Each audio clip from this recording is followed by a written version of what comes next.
हाय friends, जय Jagannath. Welcome back to my channel. आज video टी इंटरेस्टिंग अच्छी कौन पाई चलो देखा। इंटरेस्टिंग यही बिकज आज थी आम घर पूजा माने घर प्रतिष्ठा। यहाँ मो हजबैंड को ड्रीम हाउस था। यहाँ आम फर्स्ट हाउस था जोटा कि मो हजबैंड निजे तैयारी करथिले।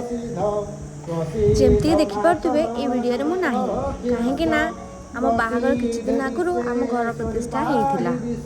आउ गोटे बड़ रिजन हूँ आमर आगु प्लान थिला कि आम नुआ घर बनी सारापर ही आम मैरिज करूँ एंड से घर को जाइकिना रही। तो पूजा एवं सरीगला। एवं मो हजबैंड मटकी नहीं जिबे सेटा मो काम थिला बट जेणुक मैरिज हो नाला तो सेटा मो हजबैंड कले से रिचुअल्स टाकू। फिलहाल एवं आम नुआ घर बना चलती आउ गोटे एंड तार ब्लॉग भी बहुत जल्दी आसो आपण मान पाखक। तो चलते देखिए आम ड्रीम हाउस। यहीटा हूँ आम ड्रीम हाउस। घर आमर बहुत सिंपल अच्छी बट जहाँ भी हो घर आम निजर तो सहीटा बहुत खुशी लगुच। एंड आम फर्स्ट हाउस तो आप जानते फर्स्ट हाउस सब स्पेशल। आज वीडियो मुझे एंड कर देखा पुणी। Thank you for watching.